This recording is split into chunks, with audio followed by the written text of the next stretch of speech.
Happy Halloween, Southeast Texas. I'm meteorologist Jeremiah Stewart. Taking a look at your weather headlines on this Halloween. Well, the good news with the forecast is that rain that moved to the area really throughout the afternoon hours, really going to start to end across the region as it continues to move off to the east into Louisiana and into Mississippi. Could start to see some showers and storms through the weekend, though, once again. Not anything too widespread, maybe a 30 up to 40% coverage for Saturday and into your Sunday. But we do expect increasing chances as we go into Election Day, maybe a bit of a higher coverage, widespread rainfall expected as we go into Election Day.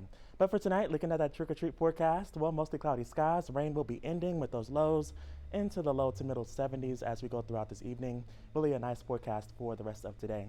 So looking at that short-term forecast, you can see a couple of showers possible, maybe about a 10 to 20% coverage possible across Southeast Texas throughout this evening.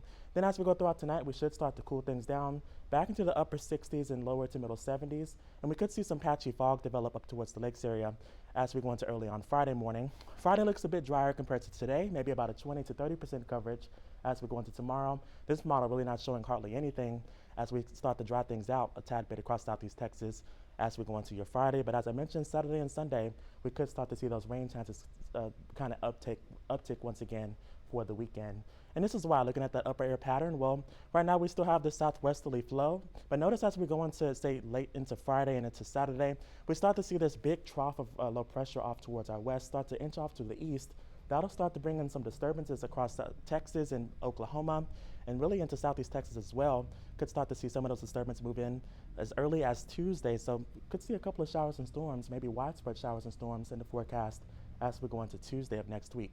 Looking at your coastal marine forecast for your Friday, the water temperature cooling down right around 79 with slightly choppy conditions expected over the inland lakes and bays. A light breeze out of the east tomorrow in the forecast at about 5 to 10 knots with that sunrise coming up at about 7:28 as we go into early Friday morning. So looking at tonight's forecast, well, that rain will be ending, calm winds up towards the lakes area, but some patchy fog possible up towards that way. Those lows into the upper 60s up towards Jasper, Newton, and Burkeville. And here in the triangle, talking some lower to middle 70s, right around 73, closer to the coastline. And then for tomorrow, we will see a couple of showers here and there, not expecting anything terribly widespread for tomorrow. We're talking maybe a 20 to 30% coverage of a few showers and storms under mostly cloudy skies and those highs into the lower to middle 80s. And checking out your full weather impact 7-day forecast. Well, we need the rainfall. We're still in a severe drought across much of Southeast Texas, and it looks like we will see some beneficial rain in the forecast for the next 7 days, but that doesn't mean that we're going to see widespread rainfall every single day. In fact, I think this weekend just going to see scattered showers and storms in the forecast, about a 30 to 40% coverage, before we start to see a front come in sometime late Monday and into Tuesday. That could start to increase rain chances ahead of that front, right around a 60% shot for Election Day. And then behind the front, we should cool things down back into the upper 70s for highs and those lows, a tad bit closer to normal, back into the middle 60s, which is some low-end chances for some rainfall as we go into Wednesday and Thursday.